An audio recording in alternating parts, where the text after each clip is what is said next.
Bueno, vamos a comenzar la clase cero, la clase de presentación de algoritmos y programación uno. Espero que estén viendo la pantalla que estoy compartiendo. Sí, sí, se ve, se ve. Perfecto, gracias. Y bueno, eh, arrancamos ahora con la clase cero. El objetivo de esta clase es entender bien la modalidad de cursada que vamos a adoptar este cuatrimestre. Es muy similar al cuatrimestre anterior. Entender las cuestiones administrativas del curso, esto es la condición de cómo se aprueba, eh, cuáles son las pautas para cursar algoritmos, cuáles son las plataformas que utilizamos, dónde está el material, toda esa trivia administrativa, tenerla resuelta y después nos adentraremos en un par de conceptos iniciales. Espero que me estén escuchando bien.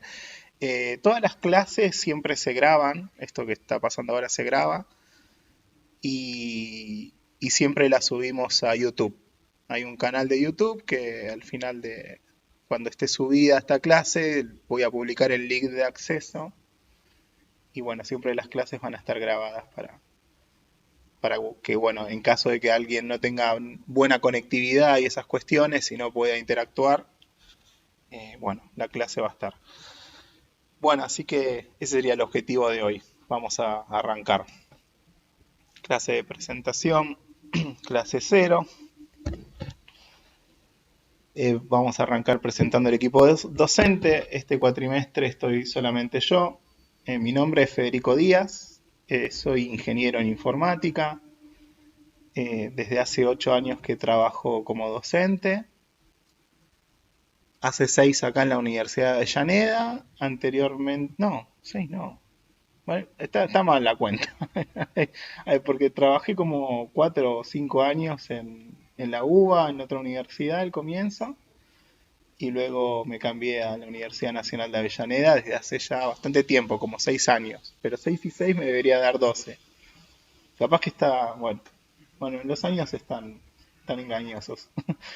12 años de experiencia que posiblemente sean 14 en la industria. Estoy trabajando en la industria del software. Eh, Siempre me ubiqué, trabajé en muchos lugares, en muchas posiciones. Mi posición favorita es la de programador, desarrollador, software developer, full stack, díganle como quieran, programadores. Eh, esa parte técnica me apasiona mucho la programación, me apasiona mucho también la docencia. Y bueno, desde hace 6 meses, al igual que esta pandemia que apareció acá en Argentina hace 6 meses, pareciera, bueno, también me tocó ser padre. Ahí es una foto de hace 2 días, ahí a la izquierda. La foto de la derecha que tiene que ver, la foto de la... Felicidades, profe. Muchas gracias, gente, gracias. Elena se llama la nena. Bueno, y ahí a la derecha ay, tenía el pelo más corto ahí, no como ahora que parece un barbijo mi pelo, que no me puedo cortar el pelo. Eh, Bueno, eso es de mi trabajo. Hace 6 años que trabajo en una empresa como freelance. Soy proveedor de servicios para una empresa que está en Estados Unidos. Y en esa empresa el equipo de desarrollo está muy distribuido. Hay gente de Londres, de Estados Unidos, de Rusia. Hay mucha gente de Rusia con la que trabajo, de Ucrania y de Kazajistán incluso. Hay un uruguayo también. Somos un equipo distribuido y viajamos. Cada tanto nos juntamos 1 o 2 veces al año para trabajar juntos, hacer un hackathon sobre el producto que trabajamos. Entonces, bueno, esa foto es ilustrativa es del año pasado, también cuando volví de la pandemia. Y me enteré que iba a ser padre. Y me casé, pasaron muchas cosas. El año pasado pasaron muchas cosas, pero bueno. Perdón si uno se explaya mucho hablando de sus cosas domésticas, pero bueno, la clase se nos metió en la casa. Ahora así que bueno. Bueno, esa sería mi presentación. Ahora vamos a lo que seguramente más le interesa, que es la presentación del curso y de la materia. Eh, Bien, para probar el curso, hay que aprobar un parcial. Este parcial se suele tomar en la semana, a ver, no me acuerdo si es la semana 6. Bueno, después veremos la fecha. En la semana 6, 7 es un parcial. Hay que aprobar un trabajo práctico y hay que aprobar un 50% de una evaluación que se toma al final de la cursada. ¿Sí? Es una evaluación que tiene 4 puntos. Aprobando 2 puntos de esa evaluación, ya uno está en condiciones de aprobar la materia e ir a condición de final. ¿Sí? Luego tenemos, vamos a mutear, no sé, estamos tranquilos. Está bueno, estoy viendo a gente. Chip. A ver, voy a mutear. Estaría bueno que haya un shortcut para mutear, pero no. Ahí está.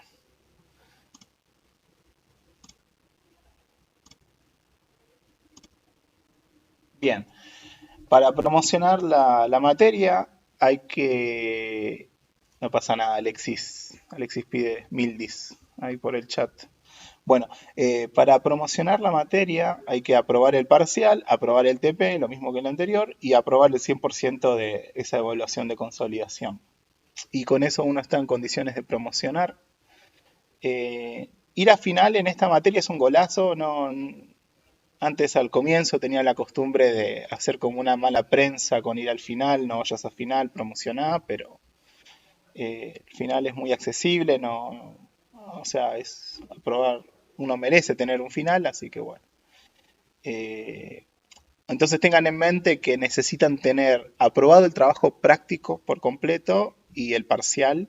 Y bueno, el 50% de la evaluación de consolidación, que no hay ningún caso de estudiantes que no hayan aprobado un 50%, es muy, muy raro eso.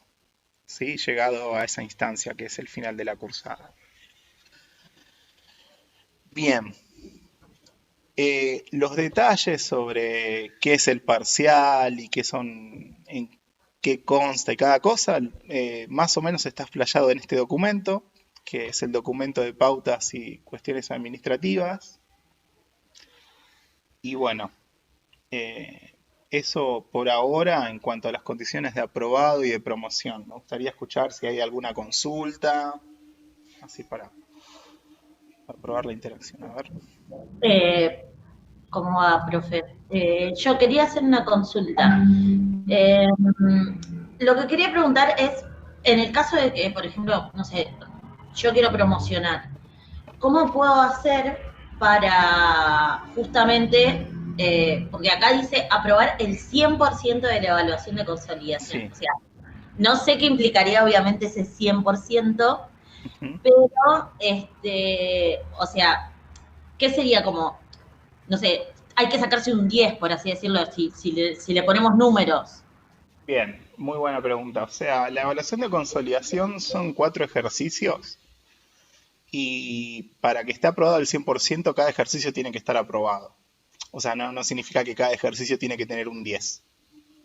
¿Se entiende? Entonces, como que para promocionar, simplemente tenés que tener bien los 4 ejercicios de la evaluación de consolidación. La evaluación de consolidación es muy particular en este curso. ¿Sí?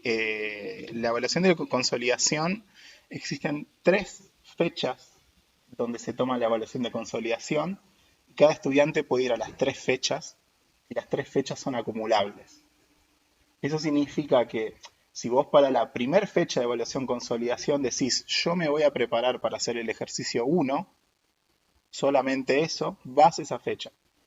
Si aprobás el ejercicio 1, a la siguiente fecha no tenés que darlo más al ejercicio 1. ¿Sí? Y a la siguiente fecha vos elegís cuáles haces, según tu estrategia para promocionar el curso. ¿Sí? Ahora, aprobar un ejercicio, cada ejercicio tiene su criterio de aprobación. Entonces, sería como describir bien qué significa eso, pero no es así como un poco lo dijiste de que hay que sacarse un 10. Simplemente tiene que estar aprobado el ejercicio. Ahora, hay un ejercicio, por ejemplo, el ejercicio 1 de la evaluación de consolidación, que es de programación. Y ese ejercicio de programación se da una consigna para programar y ese ejercicio tiene una batería de pruebas unitarias. Y como mínimo para que esté aprobado el ejercicio tiene que pasar todas las pruebas unitarias que están ahí. Entonces ahí está el criterio de aprobación de ese ejercicio, por ejemplo. Después, si la nota de ese ejercicio, ya con que pase todas las pruebas, ya está aprobado. Ahora, la nota del ejercicio va con criterios de calidad que vemos en esa implementación, que me gustaría que son objetivos del ejercicio, pero ya está aprobado. Así que eso con respecto a la evaluación de consolidación. Con respecto a lo de aprobar el parcial consiste en una fecha y un recuperatorio. Si uno aprueba el parcial en el recuperatorio, igual puede promocionar la materia, ¿sí? Entonces, como la materia no tiene como así como instancias descalificadoras, tipo de, uy, no aprobé el parcial, no puedo promocionar. No, mentira. Lo aprobás en el recuperatorio y ya, podés seguir promocionando la materia. Ahora, si a lo largo de la cursada no aprobaste el TP, no aprobaron las entregas del trabajo práctico, ahí no hay tutía, ahí no pueden avanzar, ¿sí? El trabajo práctico arranca más o menos en la semana 6 y el trabajo práctico es construir un software en 4 entregas, ¿sí? Y bueno, son entregas incrementales, son cada 2 semanas. Entonces el trabajo práctico es como el caballo de batalla de la materia, ¿sí? Es como que es, alguien quiere saber si va a promocionar la materia o si va a aprobarla. Si está trabajando mucho en el trabajo práctico, va a suceder eso. Si no estoy trabajando en el trabajo práctico, no va a suceder. Este curso tiene una tasa de aprobados que oscila entre el 45 y el 55%, ¿sí? Los aprobados del curso. Y la mayoría de los estudiantes que abandonan es porque no están trabajando en el trabajo práctico. Por eso es que siempre digo que el trabajo práctico es como el caballo de batalla de la materia, que uno sabe su estado, de si va a aprobar o promocionar, si está trabajando en el trabajo práctico. Eso. Bien, ¿más preguntas sobre? Por lo que veo, vamos a trabajar más con estas plataformas, Slack, y no mucho con la plataforma de la universidad, ¿sí? Donde hay Sí, foros. En FGI sí. son horribles estas plataformas. Se tarda mucho en responder, se tarda mucho Ah, solo para subir los parciales, pero bueno. bien, es un buen resumen lo que dijiste. Sí, sí y no también. Ahora justo el slide que viene habla de eso de las plataformas. Ahora, ¿quedó alguna pregunta, alguna duda sobre el parcial, el trabajo práctico, la evaluación de consolidación? Por ahora está bien quizás la información porque, bueno, o sea, no tiene mucho sentido que vayamos a describir cómo es la evaluación de consolidación ahora, porque bueno, va a ser de mucho interés aprobar eso cuando estén más adelante en la cursada, ¿sí? Pero ¿hay alguna duda?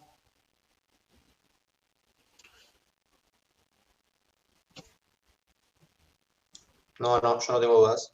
No hay dudas. No, todo correcto, dice Matías. Todo perfecto, dice Bruno. De momento no, todo bien. No, no, está todo preciso, me parece. Bien, bueno, avanzamos entonces. Entonces la trivia administrativa más o menos se despeja. Bien, con respecto a lo que preguntaba, ¿cómo era tu nombre? El estudiante que preguntó sobre las plataformas. Diogo, Diogo, ahí está. Bueno, Diogo,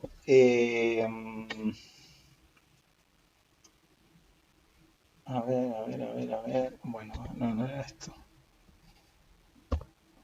Bueno, los canales de comunicación. Profe, perdón que lo interrumpa. Ahí Sí, Nico dice que tiene un problema doméstico, un accidente doméstico, así que se desconecta. bueno, ahí está. Eh, bien, hay gente que todavía no pudo conectarse a Slack. ¿Cómo puedo hacerlo? Vamos a resolverlo ya. Porque ahora viene todo ese tema.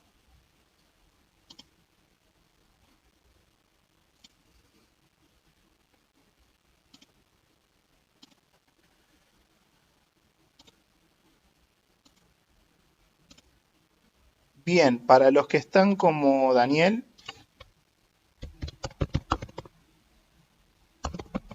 estoy copiando en el chat to chat, no pueden escribir.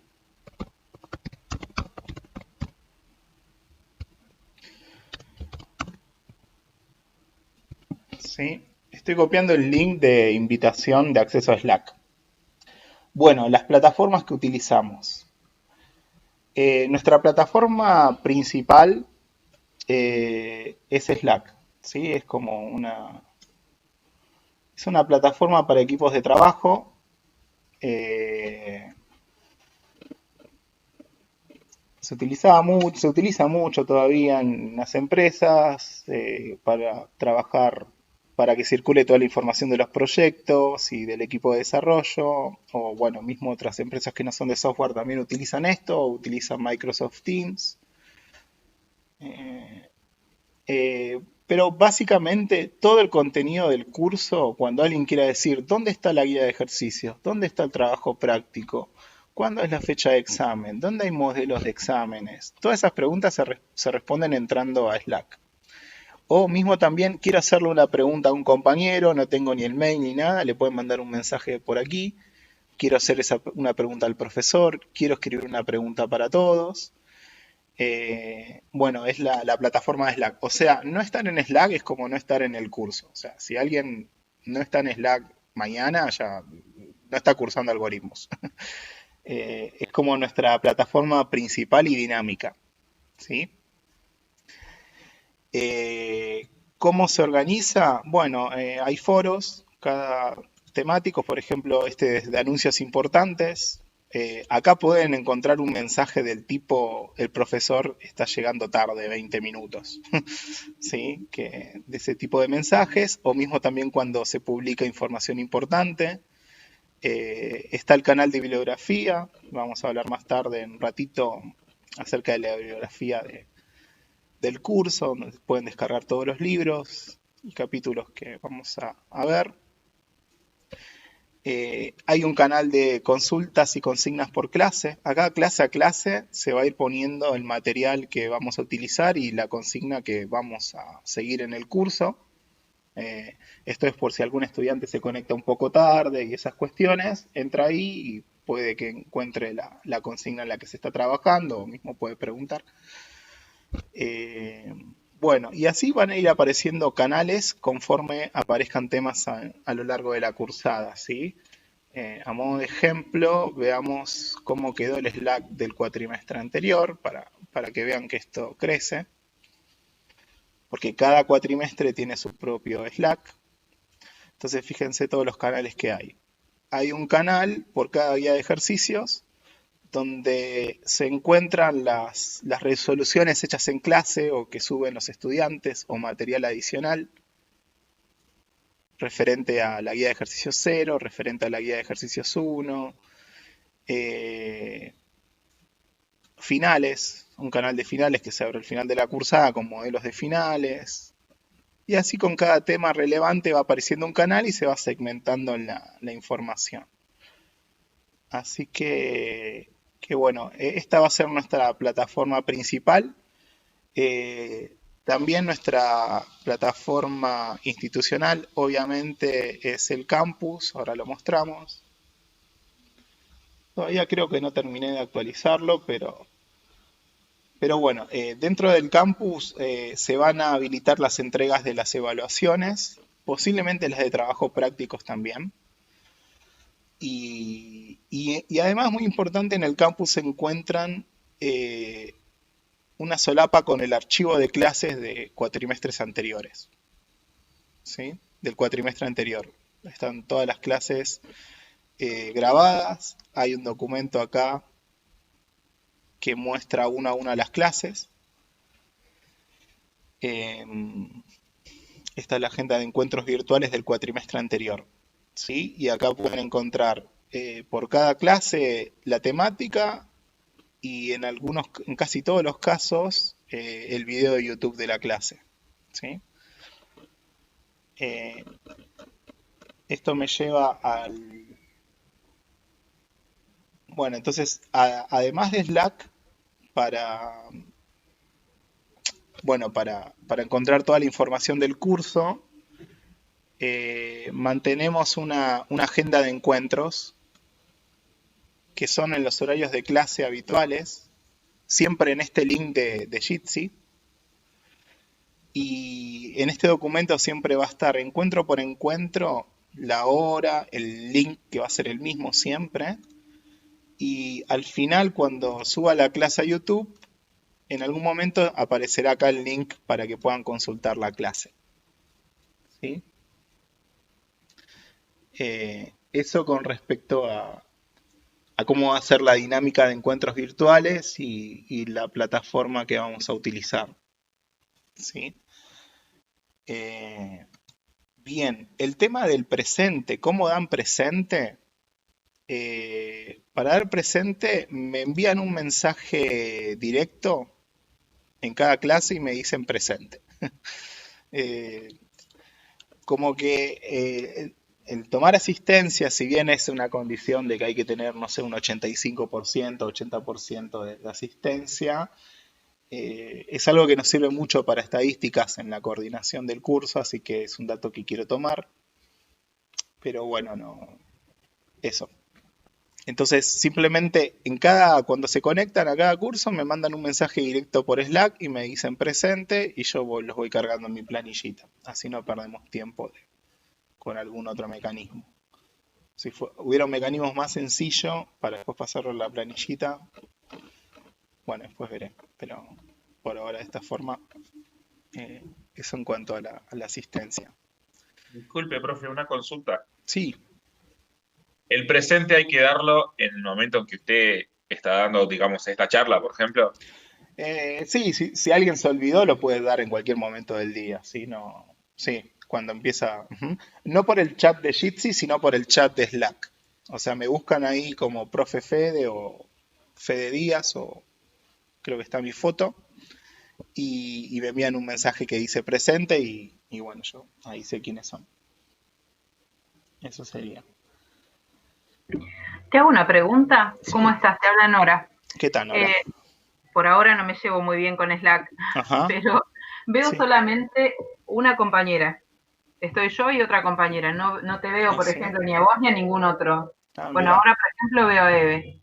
Ah, y a fíjate, Keila. vamos por ahí, vamos a verlo. Vale, a ver, vamos a abrir acá. Somos Slack. 40 acá en la clase y hay 10 para mí. Se muestran 10 personas. ¿Sí? Qué raro. Y hagan lo siguiente. Mensaje directo. Fíjense que hay abrir un mensaje directo. Hay un botoncito de más. Abran ahí. Y cuando abren, le va a aparecer la lista de todos. Sí. Y ahí me buscan a mí. Yo debo ser profe Ahí Fede. sí me aparecen más. Ahí está. Entonces, y ahí está profe Fede. Y ahí me envías un mensaje. Perfecto. Ahí va. Así que bueno, y tranqui porque Slack son como tienen que ser los sistemas hoy en día, es muy amigable, es como, por ejemplo, no sé, cuando uno utiliza Facebook, nadie le enseñó a utilizar Facebook, es como tan amigable que lo puede utilizar, lo mismo con Instagram, lo mismo con... este software está como bastante intuitivo, ¿sí? Hay algún que otro truquito que vamos a utilizar, que lo veremos oportunamente, pero en general no hay mucha dificultad, así que no, tranqui Nora con eso. Bueno, avancemos. Eso con Dale, respecto a gracias. las pautas y cuestiones administrativas. Creo que podemos responder la trivia administrativa en cualquier momento, ya está. Bueno, con respecto a... Bueno, es el segundo cuatrimestre en esta modalidad virtual. El curso no fue pensado para darlo de forma virtual. La dinámica es la siguiente. Nos encontramos siempre en horario de clase. Grabamos las clases y tratamos de que la clase sea interactiva y ver el contenido lo más parecido a lo que estamos en el aula, ¿sí? Va a haber un tema con el turno noche los jueves, que lo hablaremos el jueves puntualmente. El jueves tendremos clase con normalidad, pero hablaremos, porque hay un problema que tengo con ese horario, no puedo dar clases esas 4 horas en esa franja horaria. Entonces lo que vamos a tener que hacer es encontrarnos, dar consultas y eso, y van a tener que utilizar la grabación de la clase del lunes. O ver si podemos cambiar el horario. Eso pasó el cuatrimestre anterior. El cuatrimestre anterior arrancamos más temprano porque todos podían, pero no siempre todos pueden. Pero bueno, eso lo hablaremos el jueves, con la clase del jueves. Igual la experiencia fue muy buena, así que no piensen, estoy el jueves encima en esta materia, qué garrón. No, o sea, tranquilos que se puede. Y bueno, lo mismo, algo muy importante es si algún estudiante que no está acá y que ustedes lo conocen, o mismo ustedes, si tienen alguna dificultad en cuanto a conectividad, computadora o ese tipo de cosas, por favor que me manden un mail contándome ese problema para considerar qué se puede hacer, ¿sí? Mismo también porque ese dato nos interesa mucho a la universidad tenerlo, ¿sí? Saber qué estudiantes no están pudiendo cursar por cuestiones técnicas, ¿sí?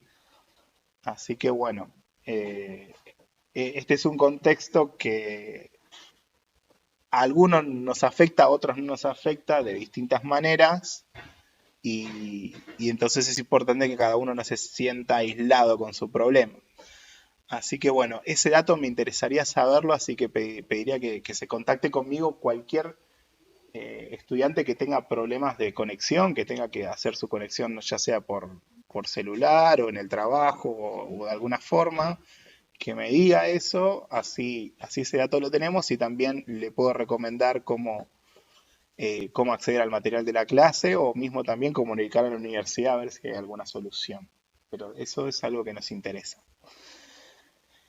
Bien, bueno, eso, espero que se encuentren todos bien en este contexto súper atípico en el cual yo me siento y siento que ustedes también estamos como sosteniendo un poco la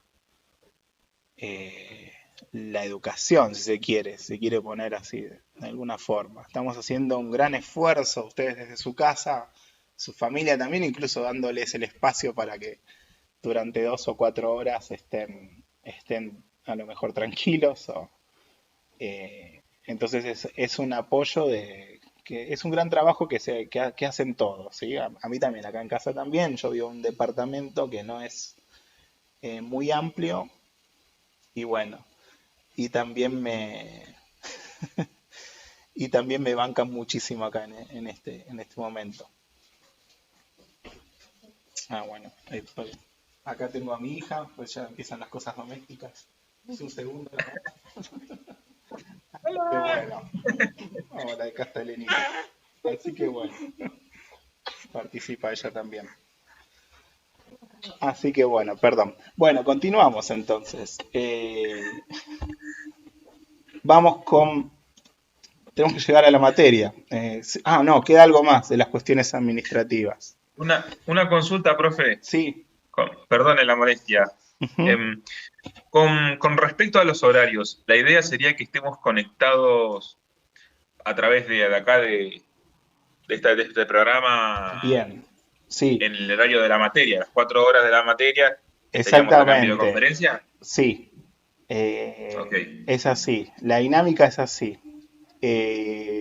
Entiendo que hay otras modalidades, por ejemplo, cuando alguien está cursando una carrera virtual, hay un material que está pensado de forma sincrónica, ¿no? Que alguien dice, ahí están las consignas, ahí está, trabajá, hace la entrega tal día y tal día nos juntamos para responder preguntas.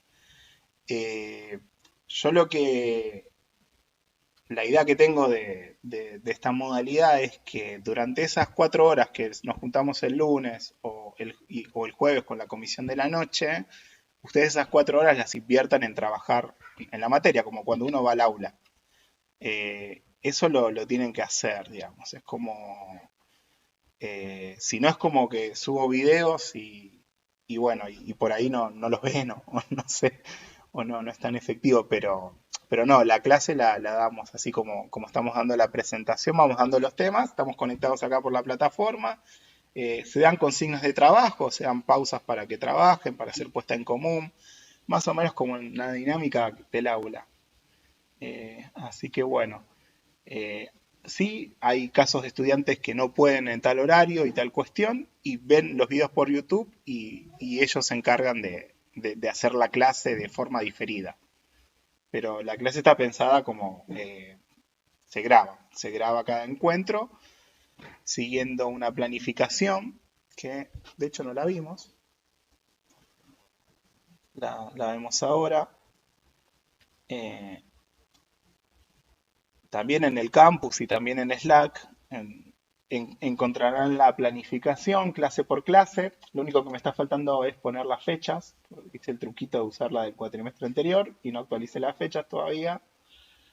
Entonces uno puede ver acá qué es lo que vamos a ver, más o menos la guía de ejercicios que se trabaja. Hay una planificación que seguimos, que es esta de aquí, que está en Slack, en el canal de anuncios importantes y también ahora está en el campus, en la portada. Así que bueno, esta es la planificación que seguimos y bueno, son los horarios de cursada, tal cual. Lo que va a pasar los jueves, veremos el jueves, porque tengo esa restricción de que en ese horario no puedo estar dando clases, así que vamos a ver si arrancamos antes. Si no podemos arrancar antes, haremos un bloque de 1 hora y daré material asincrónico, que el material asincrónico es la grabación de la clase del lunes. Esa sería la posible modalidad que trabajaríamos con los estudiantes del jueves. Pero lo vamos a hablar bien el jueves. ¿Ok? Bien. Bueno, continuamos. Algo más. Código de honor. Parece un nombre de una película. Bueno, o sea, cualquier situación de plagio, trampa, cualquier cosa es nuestro código de honor. Es como que queda fuera del curso. ¿Sí? Incluso si me agarran un mal día, pongo sumario administrativo y esas cuestiones. Eso tiene que ver con las evaluaciones son virtuales, los trabajos prácticos tienen que ser un trabajo de ustedes y esas cuestiones. Eso es lo que me interesa a mí. Yo nunca ando poniendo la lupa a ver qué pasó acá, si hay copia, no, la verdad que no, porque bueno, es algo, nunca tuve así casos, así para remarcar, alguna vez nomás, pero no es algo. Bueno, eso. Continuamos. Vamos ahora a hablar de algoritmos y programación 1, una vez que ya resolvimos toda la trivia administrativa. Espero que por ahora tengan la información que necesitan para saber de qué se trata, cómo aprobar el curso. No está bueno que uno lo llenen de información el primer día con cosas, sino está bueno a medida que uno necesita de saber de qué se trata cada cosa. Perdón, Sí, profe, una pregunta más. sí, obvio. Ujú. El tema de los trabajos, que yo leí en el documento de lo de la cruzada feliz, dice que los trabajos prácticos son de 2 integrantes, ¿verdad? Sí, sí, en realidad es de 4. Tengo que cambiar eso. Ah, 4, ok. va a ser de 4 integrantes. Sí, es un Bueno, trabajo. Ujú, sí. y respecto a los trabajos, el tema de las personas que, o sea, que formen parte del grupo, ¿tienen que participar, o sea, tienen que estar dentro de la misma comisión, Ah, bien. del No, mismo turno o no es no necesario? es necesario. Pueden ser de comisiones distintas. Ah, joya. Sí, sí, sí. De hecho, hay también hay todo un plan macabro en la planificación que es que al día sábado, o sea, tienen que llegar las dos comisiones con lo mismo visto. Entonces a veces el plan macabro es, uy, tocó un feriado un lunes, no hubo clases, bueno, va a tener que ver el video de la clase del jueves. No sé, pasan esas cosas, pero es como los dos cursos tienen que estar sincronizados para que esto funcione. Eso me fui dando cuenta que es muy necesario, porque el sábado tenemos la clase todos juntos y bueno, conviene que estemos sincronizados. Y bueno, entonces no importa, los trabajos prácticos pueden ser un mix de estudiantes de las dos comisiones. Bueno, vamos ahora al objetivo del curso. O sea, al terminar la clase de hoy, además de lo administrativo, cada uno tendría que tener en claro cuál es el objetivo de esta materia. Es algoritmos y programación 1. Programación es una disciplina muy importante dentro de ingeniería en informática. Esa parte es la disciplina favorita del profesor. Entonces, veamos de qué se trata el objetivo del curso, ¿no? El objetivo es el siguiente, es estudiar en profundidad, y vamos a poner la lupa en qué significa estudiar en profundidad, una amplia variedad de algoritmos. Algoritmo es una palabra relativamente joven en el mundo. O sea, la primera vez que aparece en el diccionario es alrededor de 1957. Uno se la confundía al comienzo con logaritmos. Viene de Arabia, de algol, que significaba como hacer trucos aritméticos para resolver problemas. Sí, la primera vez. Entonces estamos en una disciplina que es joven, pero que tiene de los años comienzos del siglo XX o mediados del siglo XX que aparecen los primeros científicos que eran matemáticos a trabajar algoritmos. Hay un gran conocimiento. Nosotros vamos a estudiar una gran variedad de algoritmos que vienen de esa historia, ¿sí? Y tipos de datos que son importantes y útiles. Que son importantes y útiles porque esos principios que vamos a ver se utilizan en los grandes sistemas que necesita la humanidad, la sociedad hoy en día, que demandan y que piden. Es decir, que son actuales, ¿sí? No es que vamos a ver cosas de que no tienen sentido. Y aparte el análisis sobre los algoritmos que vamos a ver es muy valioso porque por ahí vamos a estar haciendo el análisis, no sé, de algoritmos de ordenamiento. Y vamos a ver, no sé, Boole sort, Quicksort, Merge sort. Y por ahí en su vida no van a tener que programar nunca esos algoritmos ustedes en su trabajo. Pero el análisis que hagamos de esos algoritmos, que viene de este contenido histórico de los años 50 en adelante, es muy valioso entenderlo y posiblemente ese mismo análisis les sirva a ustedes para aplicarlo en otras cuestiones, en otros algoritmos. Entonces como que vamos a aprender eso es lo valioso. Por eso este primer párrafo, ¿no? Podemos asegurar que la gran mayoría de algoritmos y tipos de datos que vemos en el curso son fundamentales para un programador. O sea, y después lo que vamos a estudiar también en profundidad son lo que serían las buenas prácticas de programación. Ahí voy a pedir que me cierren la puerta. Deme un segundo. Ahí está, que nos escuchan unos gritos. Ahí está. Bueno, las buenas prácticas de programación. Sí, es como que además de cuando uno aprende a hacer algo, cuando ustedes, no sé, tengamos que parsear un archivo CSV, ¿sí? Y ustedes dirán qué es CSV, qué es parsear, etcétera. Bueno, pero ustedes no es que van a saber parsear cosas CSV, sino que cuando estemos haciendo eso, nos vamos a meter en los criterios y buenas prácticas de programación, que son como unas leyes fundamentales o que siempre el día de mañana, que cuando el día de mañana ustedes les digan, che, hay que hacer un software para volar un satélite, ustedes digan, bueno, en mi vida hice eso, pero sé que lo puedo hacer porque, o sea, entiendo cómo construir software de calidad y por qué construir software de calidad. Conozco buenas prácticas de programación, sé que esas son buenas prácticas porque me dan buenos resultados por estas cuestiones. Entonces vamos a pensar mucho sobre eso.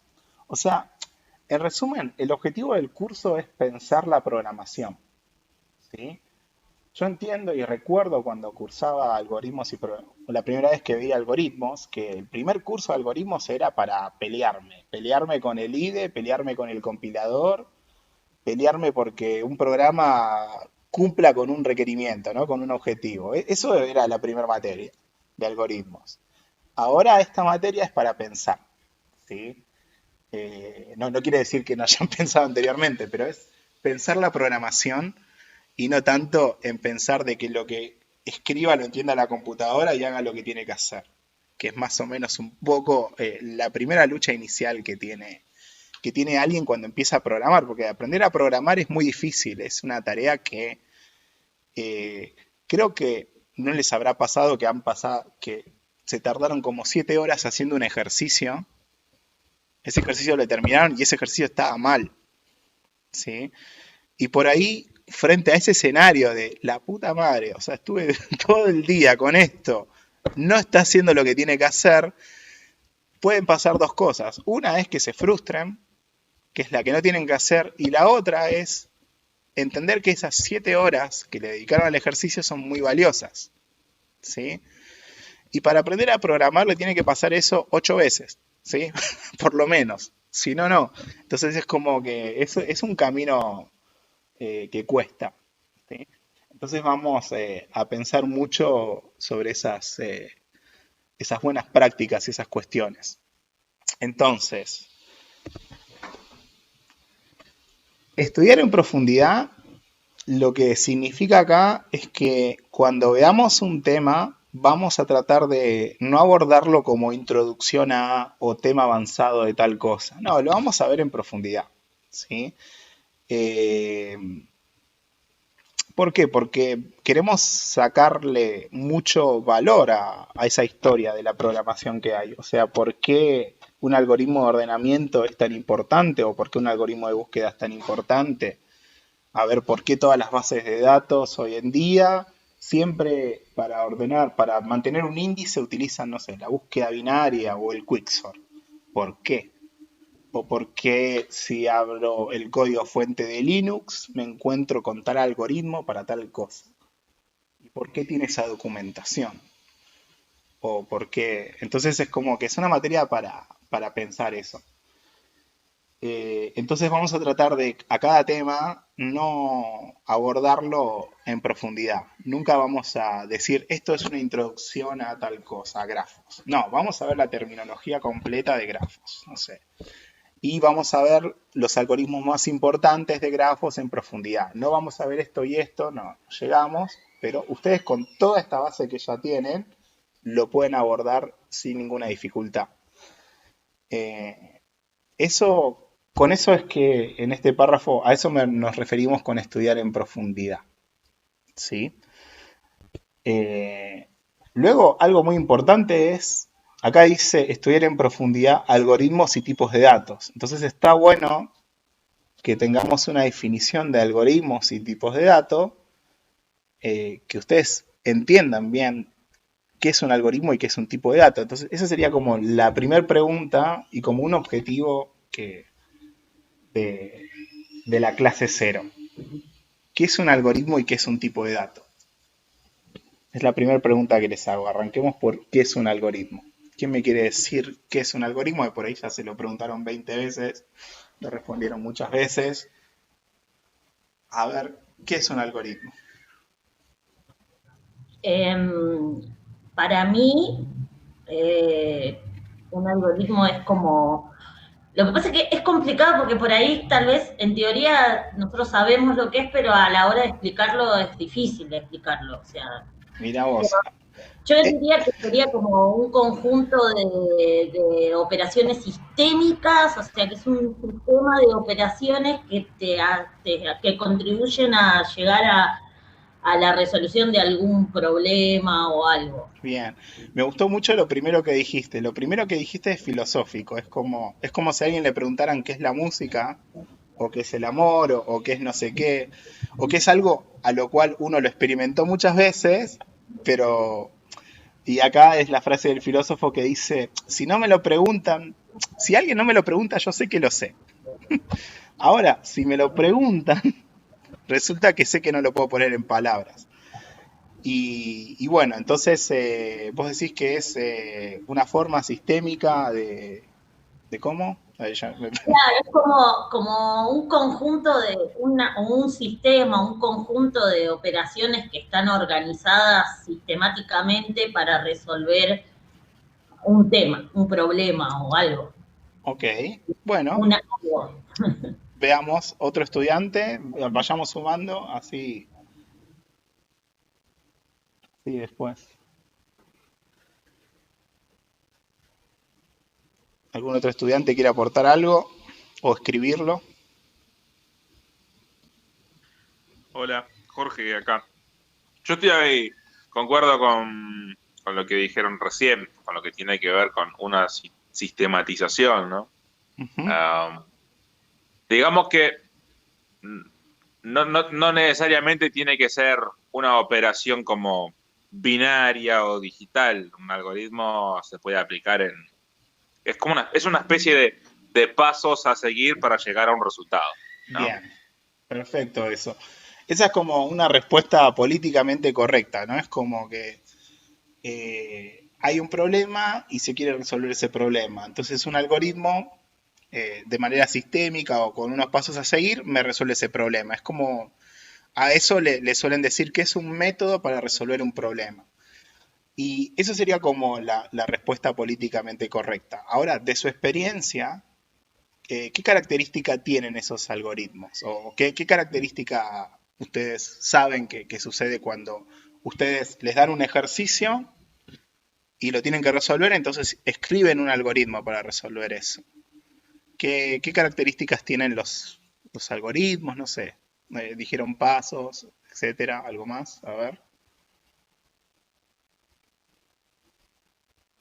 Hay algo ahí que no les sucede de que para resolver un problema como que hay muchos algoritmos distintos, ¿no? Eso es una característica que ustedes están familiarizados, ¿no? Cuando tienen que resolver un ejercicio, algún estudiante hace una forma, otro lo hace de otra. Hay estudiantes que en síntesis están haciendo el mismo algoritmo, por ahí le ponen otro nombre a las variables, algunas otras cuestiones, pero es el mismo algoritmo. Y hay otros que por ahí hicieron un algoritmo completamente distinto. Y los dos tienen, lo que tienen en común es que están resolviendo un problema de forma sistémica o ordenada. Escribieron un método para resolver un problema, ¿sí? Y acá lo que dice el compañero, emplean buenas prácticas, justamente, o sea, ¿de qué forma puedo decir, che, este es más adecuado que este? Porque si los dos son correctos, los dos cumplen con el objetivo. O sea, ¿qué criterios voy a tener para elegir uno y otro? Y dependiendo del contexto, ¿no? Porque, o sea, puede ser que esté haciendo un algoritmo para resolver un problema de una guía de ejercicios, o no sé, o es el algoritmo para un reactor nuclear, y bueno, entonces está correcto, pero es el mejor o no sé qué. Así que veamos acá la definición, a ver si estamos más o menos encausados respecto de qué nos interesa a nosotros, ¿no? O sea, un algoritmo es un método para resolver un problema. Ese método ustedes lo describieron bien, qué significa método, porque tiene mucha experiencia, como que es algo sistémico, una serie de pasos. Bueno, llamemos a eso un método. Ahora, ¿qué es lo que nos interesa a nosotros los programadores? O sea, porque esa es la respuesta políticamente correcta. Alguien me pregunta qué es un algoritmo, es un método para resolver un problema. Ahora vos vas a hablar con otro programador y lo que nos va a interesar es que ese método se implemente, o sea, para empezar, que sea implementable en un código. O sea, no vale que alguien me diga, che, mira, para resolver eso tenés que hacer magia. Bueno, ¿cómo programo esa magia? O sea, a mí me interesa que sea implementable, que se pueda escribir en un programa y que además se haga de la manera más adecuada. Y hay que poner una lupa en qué significa de la manera más adecuada, que era algo que trajo a colación el compañero, que dijo buenas prácticas, etcétera. Veamos ahora los 3 puntos que nos van a interesar a nosotros y que son de estudios de este curso. De un algoritmo nos va a interesar a nosotros analizar lo que se conoce como la complejidad temporal. La complejidad temporal, dicho en criollo, es cómo se comporta mi programa con el uso del tiempo. ¿Sí? Es decir, si yo tengo un programa que ordena un vector, me va a interesar tener una medida acerca de qué orden de crecimiento o cuánto va a tardar ese algoritmo cuando el vector es de 50 millones de elementos o de 2 elementos. Me va a interesar tener herramientas para tener esa predictibilidad. Entonces, eso se llama como complejidad temporal. Otra cosa que nos va a interesar de los algoritmos que implementemos es la complejidad espacial.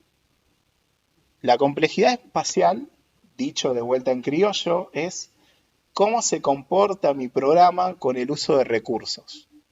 ¿Cuáles son los recursos? Memoria, procesamiento. Entonces, bueno, mi programa para resolver ese problema está utilizando mucha memoria de trabajo, está utilizando, no sé, muchos archivos, está abriendo muchos puertos. ¿Qué tan bueno es el uso de recursos? Sobre todo el espacio, ¿no? Si está utilizando mucha memoria. ¿De qué forma? Y el tercer punto que nos va a interesar a nosotros es que mi código sea claro y simple. Y con claro y simple vamos a hablar bastante acerca de... hoy en día cuando uno está en la industria, está trabajando y alguien programa algo y alguien lo tiene que revisar, o alguien debería revisarlo y eso, hay una vara que está en este nivel. Es como que dice que el programa funcione, que lo que ustedes hagan funcione correctamente como se quiere, es lo que menos se espera. ¿Sí? La vara está en que ese código sea mantenible y reutilizable. ¿Sí? Es decir, y ahí tenemos que ver qué es lo que hace que un código sea mantenible y reutilizable.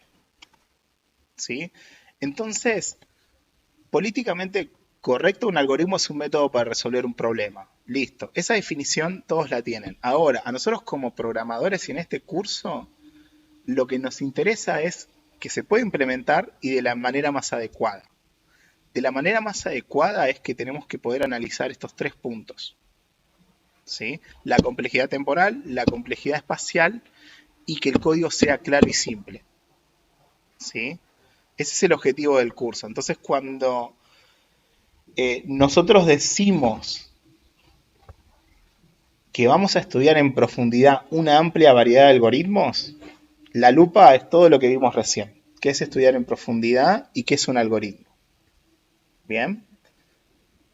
Ahí está. Eso es una parte del objetivo del curso. Ahora vamos con la otra. Tipo de dato. ¿Qué es un tipo de dato? Porque la segunda parte del objetivo dice tipos de datos importantes y útiles. Ok, bueno, ¿qué es un tipo de dato?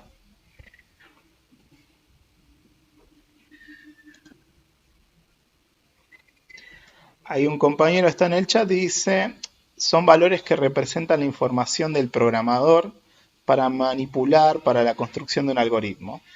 Ok. Hagamos una estrategia para definir tipo de dato que se conoce bottom-up. ¿Sí? Bottom-up es cuando se arranca de un ejemplo chiquitito, concreto. Arrancar de un ejemplo chiquito para hacer una generalización después de que es un tipo de dato. Así que díganme un tipo de dato que conozcan. Bueno, en C, así lo escribo acá. Entero. Ok. Char. Bueno, entonces acá int sería un tipo de dato. Le pongo entero acá, que fue lo que dijo el compañero. Char, string, carácter. Acá tenemos string, texto. Vamos a escribir bien esto. Bien, entonces acá estamos arrancando a decir, bueno, yo sé que esto es un tipo de dato, esto también, esto también. Bueno, entonces describamos qué es esto. A ver. Struct, me hizo un compañero. Habría que dar un struct de algo, ¿no? Porque struct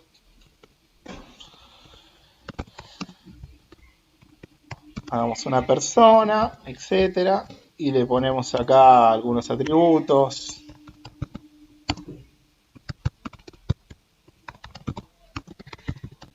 Etcétera, ¿no? Bien, a ver, y después yo tendría una variable, persona, y este sería Matías, por ejemplo. O Bruno. Bien. Bueno, entonces acá tenemos algunos ejemplos de tipo de dato. Parémonos acá y describamos qué tenemos acá. Vayamos así de abajo hacia arriba, porque después tenemos que generalizar, ¿sí? A ver, Ricardo dice, yo lo definiría como la clase de una variable, porque según el tipo es la manera de cómo debe ser tratada. Ok. O sea, bien, a ver, descompongamos esto, ¿no? Acá tenemos una sentencia, ¿no? Una sentencia de declaración de una variable. ¿Cómo gritan ahí? Sentencia de declaración de una variable. Bien, en esta sentencia de declaración de la variable tengo acá el tipo de dato, que es entero, y tengo acá el identificador o nombre, ¿no? Bien, y acá está el tipo de dato, o sea, el tipo de dato acá es entero.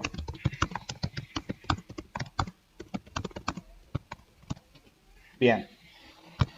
Bien, ¿qué características tiene el tipo de dato entero? Acá Pablo dice un conjunto de valores y operaciones perfecto. Esta definición es como el spoiler total. O sea, un tipo de dato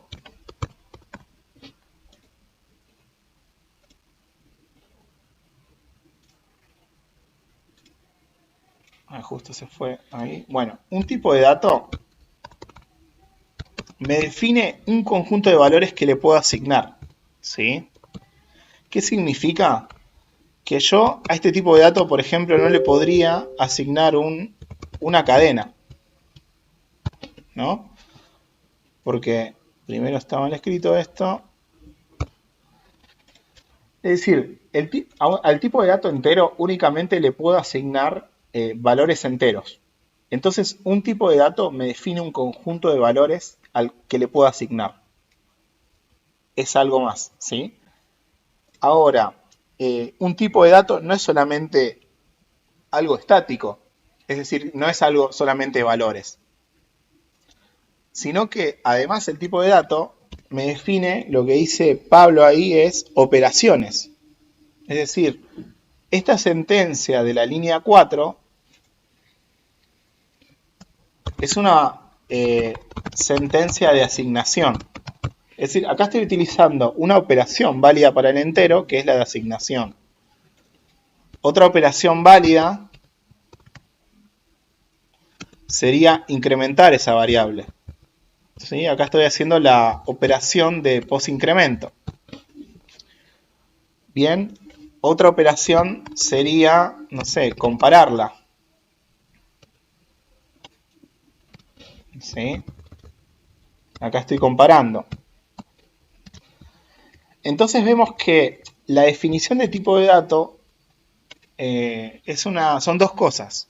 Por un lado, me define un conjunto de valores que le puedo asignar ¿a qué? A las variables de ese tipo de dato. Y a las variables de ese tipo de dato en este curso les vamos a llamar siempre instancias. ¿Sí? Es decir que yo acá tengo una variable que se llama entero, que es una instancia de un tipo de dato entero. Bueno, valga la redundancia, ¿no? Una instancia que se llama entero, que es de tipo int. ¿Sí? Bien, el tipo de dato int me provee lo siguiente. Me provee conjunto de valores que yo le puedo asignar. No le puedo asignar algo fuera del conjunto. Esto no compila. Esto no compila porque no lo permite el tipo de dato. O sea, el tipo de dato dice no, o sea, solamente enteros. Bien. Y además, un tipo de dato me da funciones, operaciones que puedo realizar sobre ese tipo de dato, que son válidas. Entonces tengo dos cosas juntas. Tengo lo que se conoce como datos y comportamiento. Es decir, un tipo de dato no es algo estático. No es solamente algo que le asigno valores, sino que también tiene un comportamiento. Ese comportamiento está dado por las operaciones posibles. Y yo puedo extender esas operaciones, incluso hacer funciones. Porque este operador posincremento, o este operador de asignación, o este otro operador, son funciones que programó un programador, ¿sí? Y que ya están, o sea, como es un tipo de, el caso de entero es un tipo de dato primitivo, significa que ya la operación de asignación ya existe, esto ya existe, y yo puedo agregar otras, ¿sí? Ahora, esa definición escala para muchas cuestiones, porque yo podría definir un tipo de dato satélite, ¿sí? Ponerle un nombre, ARSAT, y esta definición que hicimos para entero también debería escalar para sistemas grandes, ¿sí? ¿Qué operaciones podría tener el tipo de dato satélite? Ahora estamos generalizando. ¿Cómo? Coordenadas de ubicación.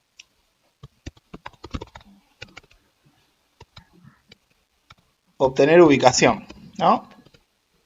Esto sería una operación que yo tendría que implementar una función y ahí obtendría la ubicación. Que, bueno, esta operación, para hacerlo, yo podría devolver una estructura que se llama ubicación. Esta sería la firma de la función, ¿no?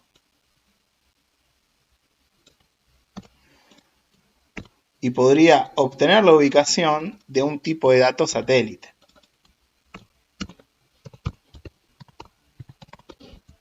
¿Sí? Esta sería la firma de la función de una operación. Entonces vemos que la definición de tipo de dato escala, esta definición escala, es decir, un tipo de dato me define una colección de valores que le puedo asignar. Acá todavía a ARSAT no le asignamos nada, ¿no? Pero podríamos hacerlo con otra operación.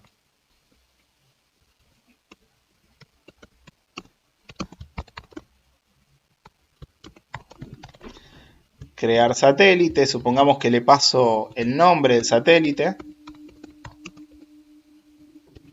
Bien. Y esta función se encargaría de darme una instancia válida del satélite, es decir, de hacer todo lo necesario para que esto realmente sea un satélite. No sé, le pondría las partes o lo que fuera, ¿sí? Entonces, y acá tendría el valor válido, ¿sí? Es decir, que mi tipo de dato satélite únicamente puede existir si, bueno, funciona, o sea, únicamente puede existir si se llama esta función, porque esta función te trae la instancia válida de un satélite. Entonces ahí me está definiendo valores válidos mi tipo de dato. O sea, repasemos. Un tipo de dato me define un conjunto de valores posibles que le puedo asignar a las instancias de ese tipo. Las instancias son variables, si quieren. Y además posee una colección de operaciones que puedo realizar sobre instancias de ese tipo. Y esa definición vale tanto para números enteros como para sistemas grandes, ¿sí? Ahora, en esta materia, uno de los objetivos era estudiar en profundidad una amplia variedad de tipos de datos. Es decir, que vamos a ver tipos de datos, no solo los primitivos, entero, char y vector y eso, sino que vamos a ver tipos de datos que son muy útiles como listas, diccionarios, grafos, árboles. Es decir, que un tipo de dato de vuelta, simplemente vamos a ver qué valores pueden tener las instancias de ese tipo de dato y qué operaciones se utilizan, se dispone ese tipo de dato, ¿sí? Vamos a estudiar grandes tipos de datos, así muy útiles, que se utilizan en los sistemas, para los sistemas, como si habláramos de, bueno, en los programas de la industria, Y además vamos a estudiar en profundidad cómo construir nuestros tipos de datos, ¿sí? De manera tal, donde está la vara en la industria, que sean reutilizables y mantenibles, no simplemente que funcionen, ¿sí? Y para que sean reutilizables y mantenibles vamos a ver distintas prácticas de programación. Y ahí Keila me dice, vamos a utilizar C++. Ah, no, le estaba respondiendo a Daniel. Sí, la herramienta que vamos a utilizar es C++. Y de hecho, si vamos acá avanzando, ya tenemos el objetivo, la definición de tipo de dato. O sea, un tipo de dato no es algo estático, no son solo variables ni instancias de eso. Hay operaciones, hay lógica y hay datos. Lógica y datos juntos. Esta es la definición de tipo de dato que debemos manejar y es la que manejan los programadores. Si ustedes hablan ahora con cualquier persona, le pueden decir qué es un tipo de dato y qué es lo otro, que es un algoritmo, que es un algoritmo. Y esa es como... Bien, es muy importante manejar los conceptos como en profundidad, ¿sí? Bien, vimos acá qué escala, etcétera, qué es lo que nos interesa. Bien, y bueno, ya mostramos la planificación del curso, ahí está desglosado bien puntualmente qué es lo que vamos a ver, cómo vamos a hacer posible ese objetivo, pero más o menos tienen una idea de cuál es el objetivo del curso. Y ahí había una pregunta si usamos C++, y es una buena pregunta eso, ¿no? Este es un curso de C++, es como cuando alguien estudiaba computación en una época y tenía que aprender Office o Word o una herramienta, ¿sí? Vamos a ver qué es lo que no es este curso, que esto es algo que en la academia, en las universidades, es una bandera vieja esta, que tiene años, creo que de los años... Ustedes saben, la primera carrera de computación en Argentina se llamaba computador científico, que cuando surge la programación era como una herramienta para los matemáticos y para los físicos. Entonces, que eran científicos, entonces la carrera tiene el nombre de computador científico. Y en la materia de algoritmos y programación, como esta, en los primeros cursos venía gente de IBM y hacía lo siguiente, la gente de IBM. Agarraba, traía el código Assembler, que es otro lenguaje, más de bajo de nivel que C++, y enseñaba el código de ellos. Y decía, mira, esto es así, esto es así, esto es así. Y más o menos cerca de los años 60 y no sé cuánto, decían, che, nos están enseñando cómo programar ese programa, no nos están enseñando buenas prácticas de programación, a pensar la programación, cuando ya hay, no sé, en estas universidades ya se están escribiendo estas cuestiones. Estaban Dijkstra, estaban otros grandes programadores, los primeros que escribían mucha teoría sobre la programación, y acá nos están enseñando cómo hacer el programa de IBM, digamos. Entonces, ¿qué hicieron los estudiantes? Hicieron una huelga, hicieron mucho quilombo, se juntaron ahí los viejos catedráticos de esa universidad, que eran los jefes de la universidad, que eran del departamento de física, y le plantearon el problema, y cuando le plantearon el problema a los estudiantes, dijeron, pero claro, eso es una pelotudez lo que le están enseñando, y los rajaron a la mierda.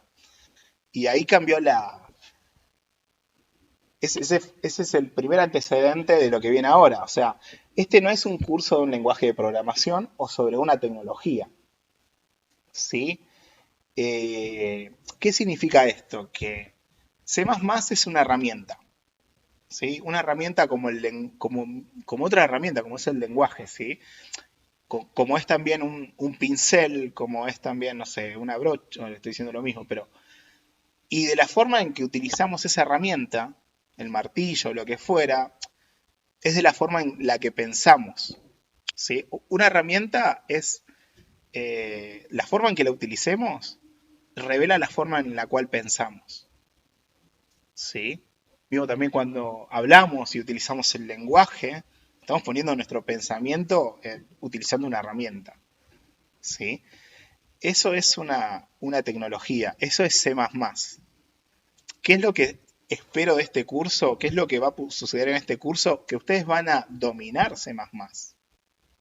Pero no es el fin ese, sino que el fin es que piensen la programación, porque la forma que programen y que utilicen C++ es como, ahí está lo interesante, ¿sí? Se va a revelar qué es lo que piensan. Bien, hay una pregunta muy interesante de Matías, dice, desde la ignorancia, ¿es C++ o C lo que usamos nosotros? Tenía entendido que C++ está orientado a objetos. Muy bueno lo de Matías. Bueno, acá utilizamos C++, pero no utilizamos objetos. Programación orientada a objetos. Así, cortita la respuesta para Matías, ¿sí? Pero utilizamos C++ como herramienta. O sea, si tu única herramienta es un martillo, tiendes a tratar todos los problemas como si fuera un clavo. Ahí está esa frase. Que bueno, entonces a ustedes cuando le pregunten qué están viendo en programación, no sean como Robin acá que dice, estoy programando en C++. Dice, no, dice, o sea, lo que importa es el dominio y tu modelo, qué algoritmos implementás y los tipos de datos y las relaciones, ¿sí? Cuando uno piensa, o sea, alguien podría juntarse con otro programador y alguien le podría decir en qué estás trabajando, qué estás haciendo, y ese programador podría estar trabajando, no sé, en algo muy complicado y podría describirlo complicadamente. O quizás podría dar una sola palabra y decir, estamos implementando un annealing engine, ¿sí?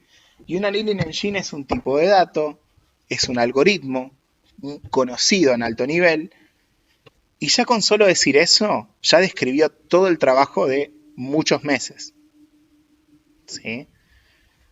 ¿Por qué? Porque él habló de lo que dice Batman. Habló de un dominio, de un modelo, de un tipo de dato, de algo, ¿sí? Y Robin, cuando uno arranca dice, estoy programando ese o sea, estoy luchando con el compilador para que me compile, para que me ande algo y eso.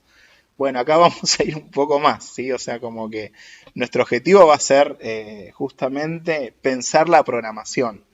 Entonces, por eso es como una consecuencia del curso es que ustedes van a dominar C++, ¿sí?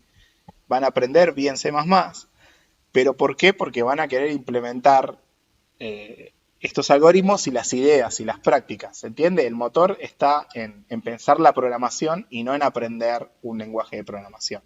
No es un buen enfoque. Porque si no el día de mañana es como tenés que programar en Ruby en otro lenguaje y que tenés que tomar un curso de 8 meses para aprender el idioma. No, se aprende en 2 semanas otro lenguaje. Porque vos sabés, tengo que hacer esto y aquello. Tengo que hacer una annealing engine que, bueno, cómo se ordena, cómo se hace tal cosa en este lenguaje. Uno empuja el lenguaje de programación y no le espera que el lenguaje le diga cómo tiene que hacer las cosas. Uno sabe lo que tiene que hacer, ya tiene las ideas en la cabeza, tiene las buenas prácticas en la cabeza, sabe en qué paradigma está, sabe qué es lo que soporta, qué es lo que no soporta el lenguaje, y simplemente utiliza la herramienta. No espera cómo se hace en esa herramienta, cómo tengo que trabajar, que me diga la herramienta, es al revés siempre. Entonces eso, el primer antecedente es de los años 60, el que describí anteriormente, cuando simplemente se pretendía enseñar mostrando un lenguaje y mostrando un algoritmo y que hagan eso mismo que estaba mostrando, y eso no era pensar la programación, cuando ya había muchos científicos trabajando de otra forma, ¿sí? Entonces, esto no es algo de este curso novedoso, pero bueno, tiene ese antecedente de esa vez, pero es muy importante siempre remarcarlo, ¿no? La diferencia entre herramienta y lo que es utilizar bien la herramienta. Acá está dicho esto de vuelta, ¿no? Que de la forma en que usamos la herramienta revela la forma en la que pensamos las cosas. Entonces, si pensamos bien las cosas, la herramienta la vamos a utilizar bien. Entonces, como consecuencia, se espera que con este curso que dominen C++. Bien, es decir que en corto van a entender cada sentencia de arriba abajo. O sea, van a entender qué es el using que está arriba, qué es el if no def, qué es el define, que todo lo van a entender bien. Pero no es que porque les voy a decir esto significa esto. No, o sea, van a ver para qué es eso. Bueno, bien. Ya estamos llegando al final. Nos queda igual bastante, ¿no? Son Nos queda media hora. La bibliografía del curso. La bibliografía del curso está en Slack. Este curso no sigue solo un libro, tampoco es que utiliza todo de todos, utiliza sobre todo capítulos muy interesantes de cada libro, pero el libro de cabecera de esta materia es el Algoritmos en C de Sedgwick, ¿sí? Ese es el libro de cabecera de este curso. Ahí, de la forma en que se describen los algoritmos y esas cuestiones. Ok. Ese es el libro de cabecera. Fíjense que ahí hay como 3 hileras de libros. Y en informática, o en programación quiero decir, no en informática, existen para mi criterio, bueno, y en realidad lo he leído de un autor también, pero existen como 3 categorías de libros. O sea, no es como cuando uno va a filosofía o a literatura, que hay una bibliografía, que son disciplinas que tienen siglos, ¿no? de conocimiento acumulado y uno encuentra muchas corrientes, muchas categorías de libros. Acá nosotros estamos en un mundillo que la bibliografía hay de 3 tipos. Hay una bibliografía que la podríamos llamar esencial, que es la que habla más de este curso. Habla de los algoritmos, de los tipos de datos, habla de cosas que trascienden los lenguajes de programación, si se quiere. Habla de las ideas, de pensar la programación. Ahí vamos a encontrar análisis de algoritmos, en la complejidad temporal, espacial. Vamos a encontrar el estudio de algoritmos clásicos, los tipos de datos clásicos, tipos de datos avanzados, si se quieren. Esa bibliografía es la que está a la izquierda, ¿sí? De esa bibliografía, el libro que más vamos a utilizar es el de Sedgwick. También pueden utilizar el de Joyanes Aguilar, que se llama Estructura de Datos. Esos 2 están en el canal de bibliografía de Slack. Luego hay otra categoría de libros que está puesta a la derecha, que de hecho falta un libro ahí, que son libros técnicos. En esos libros técnicos uno agarra y se encuentra con detalles técnicos, no sé, cosas del lenguaje.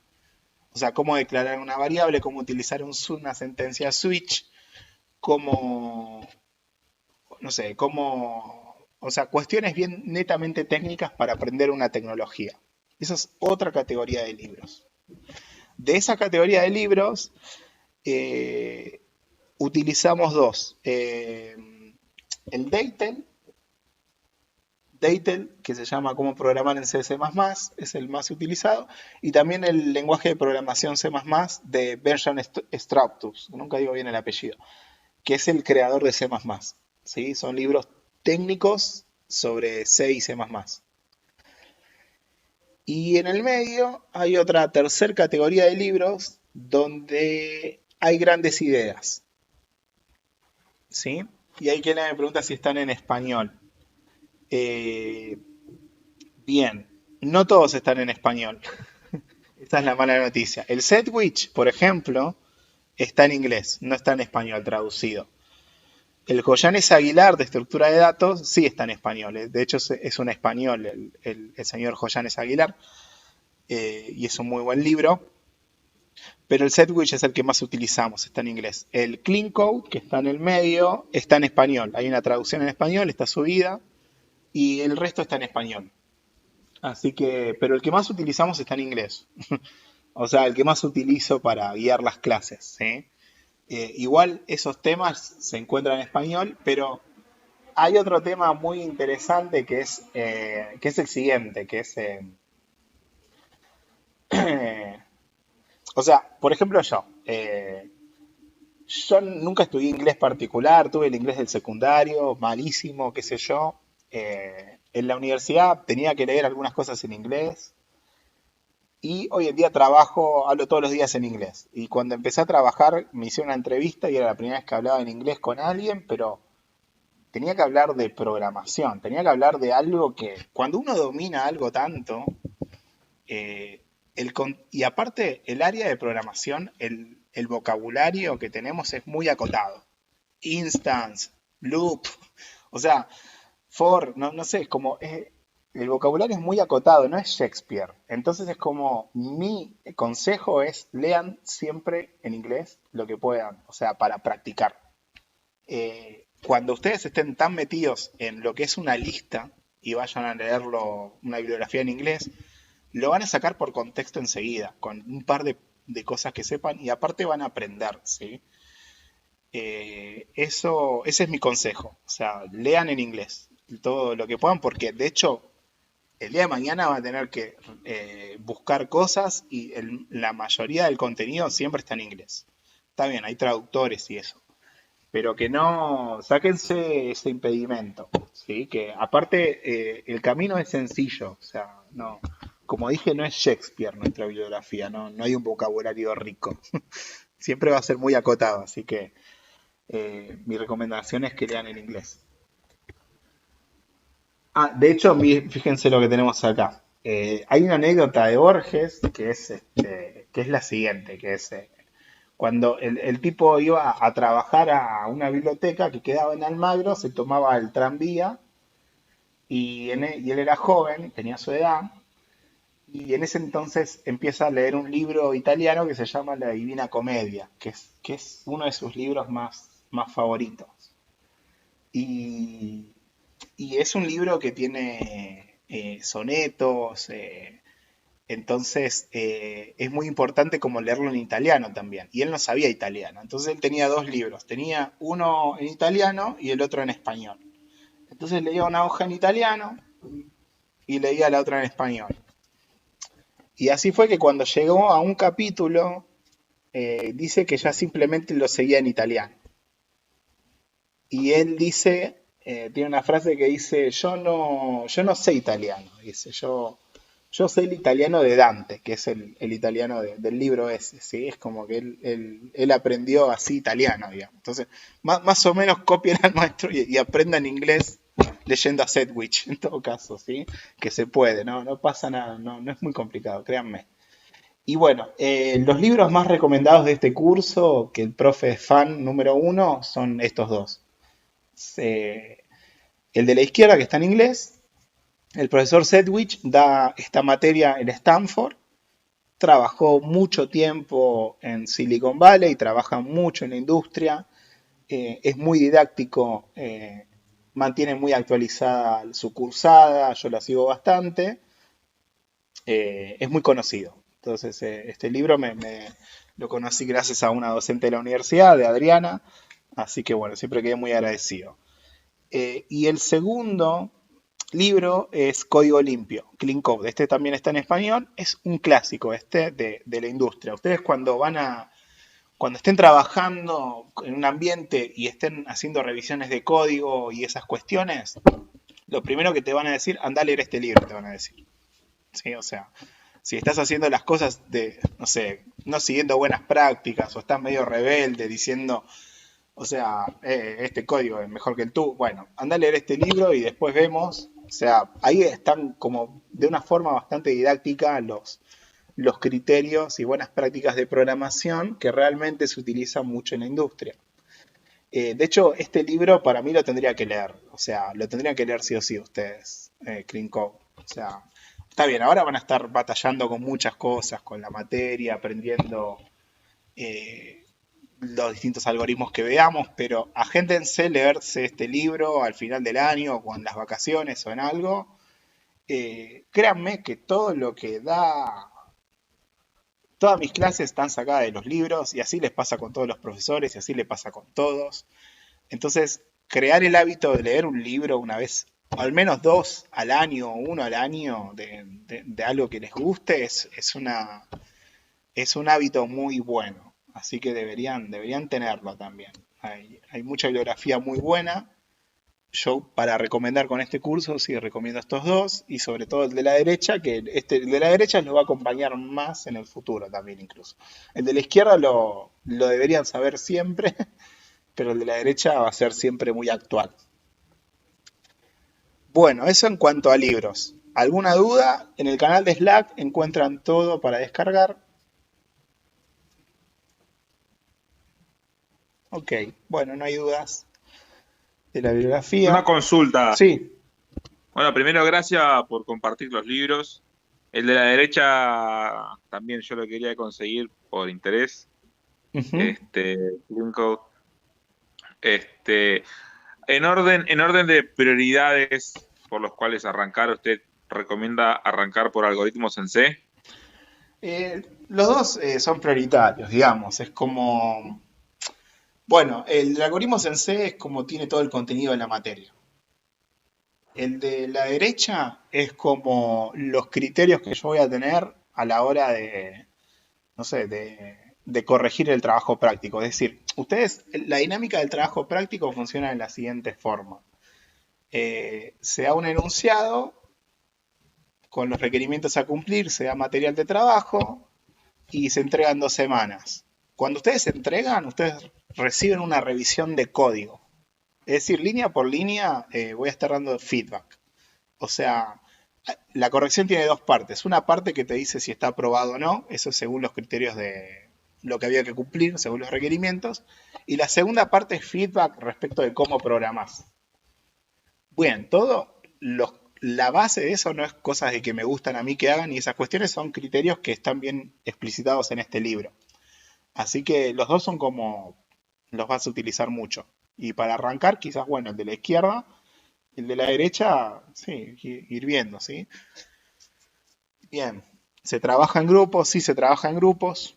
En el trabajo práctico, como soy un único docente, los trabajos prácticos, los grupos son grandes. Dependiendo de la cantidad de estudiantes, o van a ser de 4, o si son demasiados, 6, para poder dar esas correcciones, porque es mucho trabajo. Idealmente me gustaría que sea de 2, pero bueno, no llego a corregir de ninguna manera. Eso respecto a eso. Bien, y espero que les haya motivado esto de leer, por eso lo traje a Borges. Yo no sé italiano, no aprendí el idioma italiano. Yo solo sé el italiano de la Divina Comedia. Ahí está. Ustedes aprendan inglés. De la misma forma. Bueno, ¿alguna pregunta más sobre lo que veníamos charlando?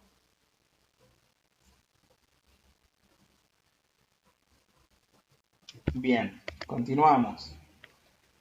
Últimas reflexiones. Bueno, acá, ¿de qué forma aprendemos las personas adultas como nosotros? Es esto. ¿De qué forma? Ah, bien, el IDE. Bien. Hay una pregunta que me preguntan sobre el IDE. Bien. El lenguaje que vamos a utilizar es C++. Ustedes pueden utilizar cualquier IDE para C++. El IDE es el programa para programar. O sea, ahora, después lo vamos a describir bien qué es eso, etc. Los más recomendados son Coblox y Eclipse. Son como dos IDEs bastante potentes, sobre todo para la etapa del trabajo práctico, que ahí van a tener que depurar, como que necesitan como un IDE bastante amigable, ¿no? Incluso no sé si de Microsoft está el Visual Studio para C++, también podría ser una buena opción. Microsoft hace muy buenos IDEs. JetBrains también, pero no llegué a probar el de C++ de JetBrains. Pero bueno, para las primeras clases utilicen el que venían utilizando, ya sea DebCpp o Jenny o lo que fuera. Pero para la etapa del trabajo práctico les recomiendo que se instalen uno que tengan un debugger más amigable o más moderno, ¿sí? Entonces después vamos a ver qué es un debugger y eso, pero por eso es que recomendamos Codeblox o Eclipse. Yo te había preguntado por eso. Keila, sí. Eh, Keila, perdón, capaz que tiré fruta, sí, ¿no? Sí, soy sí. yo. Bien. Yo te había preguntado eso porque a mí me pasó con la cursada de algoritmos de estructura de datos, que en la última etapa, a mí, o sea, me dieron la MacBook en el laburo y empecé a usar la MacBook para estudiar también. Me descargué el CodeBlock y cuando voy a hacer compilar los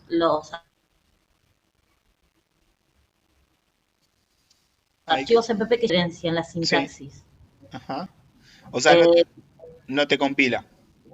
Claro, no me compilaba porque había diferencias en la sintaxis, no sé, por ahí espacios en los que en el dev C++ pones un punto y coma, en algunos casos tenés que poner una coma, o en vez de poner, no sé, un solo igual, tenés que poner dos, o Bien, cosas bueno, por el el estilo. lunes y el jueves, que vamos a estar trabajando con la guía de ejercicio cero, que hay unas preguntas. Hay una pregunta acerca de qué es el ambiente de desarrollo y qué es un IDE. O sea, lo que yo espero de cada estudiante es que cada uno tenga su ambiente de desarrollo. El ambiente de desarrollo es, en criollo, que tengas bien configurado tu IDE y que te compile. Entonces, tu problema es que no tenías el ambiente de desarrollo configurado. O sea, que no, listo, entonces no tenés tu herramienta para trabajar. Si vos tenés instalado Coblox o Eclipse y no te compila, no podés usar esa herramienta. Entonces tenés que o resolver tu problema puntual para que te compile y para que esté bien configurado. Y ahí dependiendo de la herramienta, o es más complicado o no. En el caso de Eclipse, cuando lo querés instalar en Windows o en Mac, es un bardo, porque hay que hacer varios pasos. En realidad no es tan bardo, pero hay que entender qué es el compilador, qué es el IDE, que el compilador está para Linux y hay que bajarse un entorno que te corra esas cosas de Linux. Entonces hay una serie de pasos para que eso pase. Y además hay que configurar la variable global de Windows para que apunte ahí. Y esos pasos, por suerte, hay gente que hace tutoriales en YouTube que son unos genios, que lo hacen para tu mismo sistema operativo, para alguien como vos. Hay un video de YouTube. Entonces, lo más recomendado es que los que decían, che, quiero instalar Eclipse, bueno, lo primero que hagan es que se busquen el video de tutorial de YouTube para su versión de Windows o de Mac o de lo que fuera. Si alguien está en Linux, lo instala con un comando solo, porque Linux es como más amigable para los IDEs. Está más pensado no para usuarios, sino para gente bueno, que quiere no ser usuario solamente. Entonces, los que quieran utilizar Eclipse, búsquense un tutorial para hacer la instalación, que hay varios. Yo no pongo links porque cada computadora de uno, algunos tienen Mac, otros tienen Windows, pero bueno, ese sería el primer paso. O sea, la definición de que está bien instalado es que les compile y les ejecute un hola mundo. Hasta que no pase eso, no tienen la herramienta, no pueden arrancar. No queremos que también un estudiante pase 4 semanas sin tener configurado el Eclipse porque resulta que su versión entonces se instala cualquier otro, porque para arrancar, o sea, con cualquiera están bien. Y después, cuando estén más duchos, ya entiendan, van a poder instalar el que quieran, ¿sí? Pero esas serían como las recomendaciones a priori, ¿sí? Lo importante es que tengan su ambiente de desarrollo bien configurado. La definición de bien configurado es que puedan crear un proyecto y hacer por consola un hola mundo, lo compilan y lo ejecutan y se ve el hola mundo. Esa sería como la definición de determinado. Eso, esa es mi recomendación. Creo, en todo caso también, si alguno llegara a tener algún problema transversal, que creo que hay IDEs virtuales en la web. Que vos entras a una página y ya está configurado y simplemente programás. Pero bueno, no sé, si hay alguno que le podría servir eso, podríamos buscarlo también. Pero bueno, creo que no es conveniente si alguien tiene una PC. O sea, Una consulta. Sí. Uh-huh. La naturaleza de los ejercicios y trabajos prácticos, o sea, digamos, los trabajos prácticos son largos, son grandes, son Sí, de muchas líneas de código. sí, podemos ver el historial de trabajos prácticos. De hecho, sí, ya que estamos con nada. Veamos. Historial de trabajo. Cada trabajo práctico gira en torno a un tema. Y como son las 3, podemos.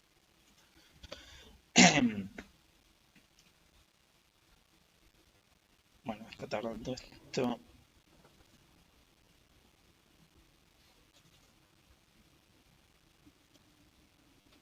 Sí, no. Pasa que Google Chrome consume mucha memoria, porque estoy grabando, estoy haciendo muchas cosas y sí, sí, se come todos los recursos. Ven, tiene un problema con la complejidad espacial.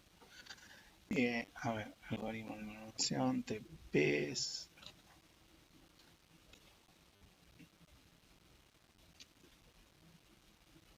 Veamos. Está lentísimo.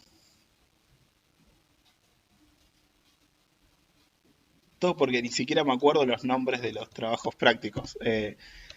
Pero, por ejemplo, el cuatrimestre anterior, el trabajo práctico se llamaba red social. ¿En qué consistía? Modelamos una red social tipo Facebook, personas con amigos, ¿bien? Y después lo que hicimos fue representar esa red social en un grafo y para estudiar caminos y algunos algoritmos. Y lo único que obtuvimos o sea, el objetivo era obtener un árbol de expansión, un bosque de expansión de una red social. Es decir, alguien me daba un archivo en un formato X, tipo un archivo, ponele con 4000 personas, la levantábamos en el modelo y ahí estaban todas las amistades y después cargábamos un grafo y después sacábamos el bosque de expansión y de hecho hasta, no sé, lo serializaban para verlo. A ver, podemos verlo de hecho. Algunos bosques de expansión de la red del cuatrimestre anterior. Porque entonces era el TP del cuatrimestre anterior era en torno a lo que se conoce como redes de conexión, y en el caso era una red social, y los algoritmos que implementábamos y los tipos de datos que implementábamos eran grafos. Eso era. Hubo otro trabajo práctico que giró en torno de, creo que era hashing, funciones de hashing y criptografía. Hubo otro trabajo práctico que giró en torno a modelar HTML, elementos HTML, que es un lenguaje de programación, están hechas las páginas web, es un estándar es un lenguaje de programación, el lenguaje de todos los sitios web de internet que está por detrás. Y vimos nomás algunos elementos de HTML y programamos un modelo de eso. Otro TP era en torno a lo que es un logger, un sistema que se puede utilizar para loguear. Bueno, loguear es un término muy inglés, pero es como... eh, está tan lenta la máquina que yo les podría mostrar todo. Ejemplo de qué es un Para logger. registrar eventos. Claro, supónganse que yo tengo un sistema que está prendido a las 24 horas, que recibe, es el sistema de Visa y recibe todas las transacciones. ¿Sí? Pum, y anda fenómeno. Y un día hay un problema y cae la auditoría y tenemos que ver qué pasó a tal hora, en tal momento. Bueno, si el sistema lo guiara más o menos, escribiera una línea de código respecto a tal hora hice tal cosa, tal hora tal, y más o menos le pusiera categoría a eso, esto es crítico, esto es informativo, acá pasó una excepción, acá pasó un bug, algo así. Entonces eso se llama como el sistema la API que me permite mostrar esa información debida a un sistema se conoce como logger. Entonces hicimos un logger que en criollo era un, bueno, un tipo de dato que tenía una operación que era escribir log info, escribir log warning, escribir log de error, escribir log tal cosa, y que a la hora de escribir podía escribirlo o por consola o por X archivos. Ese fue un TP. Pero más o menos como son 4 entregas sobre una misma temática que va creciendo.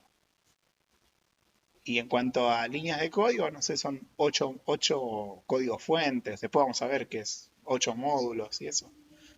Eh, Eso sería más o menos. Es un poco grande. Seguro es más grande de lo que vienen haciendo, eso seguro. Una consulta. ¿Y usted qué Sí, recomendaciones nos da a la hora de organizar, trabajar en equipo? bien. Bien. La realidad es que eh, eh, mm, Claro, más así virtual. Sí, sí es un tema común ese, que hay problemas en los grupos. Eh, Creo que siempre los problemas, eh, la recomendación es la misma que hoy en día se utiliza en la industria. Es como que en un equipo de trabajo, el entorno es el equipo, alguien tiene que saber trabajar en equipo. Para trabajar en equipo, si no hay un ambiente colaborativo, y colaborativo significa que cuando alguien tiene un problema, que el equipo, que eso sea una buena noticia para el equipo, en el sentido de que alguien siempre pueda contar sus problemas que tiene para hacer algo. Porque si vos estás en un ambiente en el cual no te sentís en confianza y no es colaborativo, cuando tenés un problema te quedás callado y lo querés resolver. Y en realidad tenés un problema y estaría bueno que lo cuentes lo antes posible porque es un trabajo en equipo. Esa es la premisa de, o sea, el consejo valioso es que armen un equipo, un ambiente colaborativo, que todos se sientan cómodos y que todos entiendan de que cuando alguien tiene un problema que no está pudiendo resolver algo, que ese problema es una buena noticia para el equipo y que lo tiene que sentir así el compañero, que no se tiene que encerrar en su problema y no avanzar y no decirlo. O mismo también no puede dedicarle tiempo tal día o tal cosa por algo que también sea, eso también es como un impedimento, que el equipo lo sepa. ¿Qué es lo que se hace en la industria hoy en día? Justamente lo que se hace es hacer reuniones diarias, que tienen una frecuencia diaria, porque bueno, se trabaja todos los días, usted no sé cada cuánto, de 5 minutos, donde cada uno dice 3 cosas. ¿Qué es lo que pudo hacer? ¿Qué es lo que va a hacer? ¿Y qué problemas tiene? Con esas 3 preguntas, el equipo como que tiene un estatus de cada persona, ¿sí? Ahora después cada equipo tendría que tener una frecuencia de reuniones. No significa que se tienen que reunir todos los días para, más o menos si se sabe que le va a dedicar tal y tal día, traten de buscarse una frecuencia para reunirse, pero traten de crear un ambiente colaborativo, ¿sí? Y tienen que aprenderlo, a trabajar. Y la mejor forma de aprenderlo, bueno, se van a tener que curtir. O sea que si ustedes como grupo llegaran a tener algún problema, che, Juan no está haciendo nada, no hace nada, bueno, ese es su problema, lo resuelven ustedes. El profesor no se puede meter ahí. Es como Lo que no echamos del puede. equipo y que se haga. Claro, que se curta. No, no. O sea, ¿por qué no? Porque él está para mí sigue estando en el equipo. Y ustedes si me dicen, che, no, y me vienen con algún quilombo, bueno, descalificado. No sé. No, lo tienen que resolver. Tienen que armar un ambiente colaborativo. Entonces, los problemas, o sea, tienen que ser una buena noticia. Eso es muy importante. Y sí, la cantidad de integrantes siempre para un equipo es, la regla de oro es que se puedan comer una pizza. O sea, si el equipo puede comer una pizza es un buen número. O sea, 4 personas es como el máximo. Más personas es como más bardo siempre coordinar. O sea, los proyectos siempre buscan, o sea, los programadores que sea un equipo chico. Sí, yo una pizza me la bajo solo. Yo también. Bueno, no dije eso. Bueno, bueno, eran 2 pizzas, me parece. Me hice mal el número. O va creciendo el número. Aparte, en la pandemia uno se da premios todos los días, ¿no? Bueno, hoy. Ah, Te la bajoneás, claro. claro. Necesito un premio. Ahí está. Bien. Así que bueno. Bueno, no puedo mostrarle más el historial porque esto no abre, pero ahí les describí más o menos algunos TPs. El TP este cuatrimestre todavía está en mi cabeza, así que no sé. No sé de qué se va a tratar.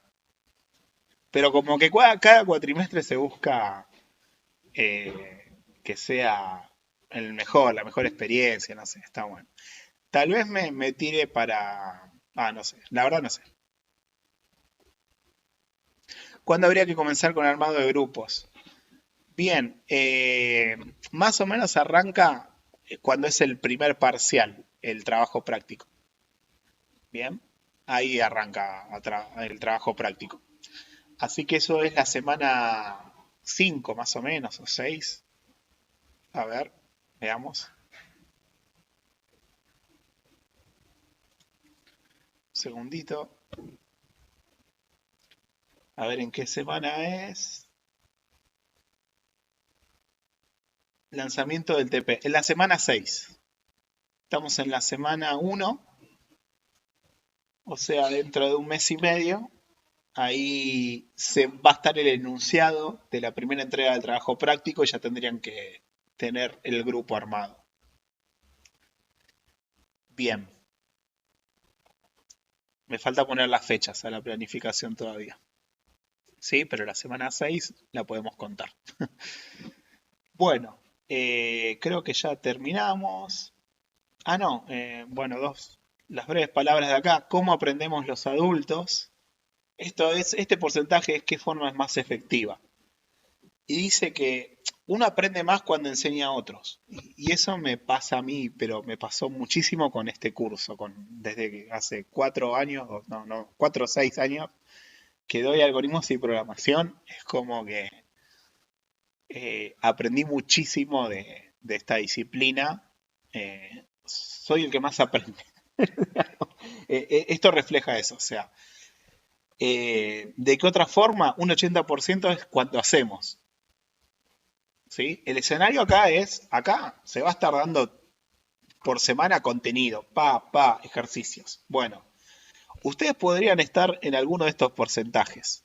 O sea, podrían estar acá abajo y leerlo, y solamente leer lo que se da, y verlo en YouTube, y verlo. Y hay un 10% de efectividad en esa forma de aprendizaje. Es igual que el que oímos, ¿no? Estos 3 de abajo son iguales, no sé la diferencia. Ver y mirar, bueno, no importa. Cuando ustedes discutan con otros sobre algo, ahí están aprendiendo un poquito más, pero realmente tienen que moverse acá arriba. Tienen que trabajar mucho. O sea, esta materia nadie la aprueba si ve y viene a clase. Si no programa mucho, no aprueban la materia. Por eso es que a mí, yo sé que no se van a copiar. O sea, no sé que aprueban los que tienen que aprobar, digamos. Es una materia bastante... No hay forma de hackearla. No van a poder hackear esta materia. O sea, no. Yo cuando era estudiante había materias que o no me interesaban o era un bodrio cursarlas. Entonces estaba como una forma de hackearla. Haces esto, te estudias esto, ves esto y ya está. Te la sacas de encima. Esta materia es muy difícil de sacársela encima si no trabajan mucho. Creo que no se puede. Entonces tienen que moverse a este 80%, ¿sí? Tienen que hacer mucho en esta materia. No hay forma de aprobarla. O sea, lamento mucho si a alguien no le gusta la programación y en el futuro no se quiere dedicar a otra cosa que no sea programación o cosas muy alejadas de ahí. Bueno, va a tener que hacer un esfuerzo con esta materia. Es como que lo va a tener que hacer y bueno, después seguirá porque es una disciplina la programación, no es solamente la finalidad de ingeniería en informática. Es una disciplina muy importante, con un mercado laboral muy atractivo, así que bueno, está bien. Eso respecto, ¿alguna duda sobre esto? No. Y también es muy importante, así como hablamos recién de cuidar el ambiente colaborativo de un equipo de trabajo, que es muy importante. Yo siempre me acuerdo de mis primeros trabajos, en donde cuando teníamos ese tipo de reuniones se entendía mal la reunión y cada uno se ocultaba los problemas y tenía que hablar de lo grosso que era. O sea, no es una pelotudez así. Y eso no era un ambiente colaborativo. Un ambiente colaborativo es un lugar donde vos estás con compañeros, están trabajando lo mismo, saben tus problemas, saben qué podés, qué no podés, y saben que cuando alguien necesita ayuda y te ayudan y aprendés, ganan todos. O sea,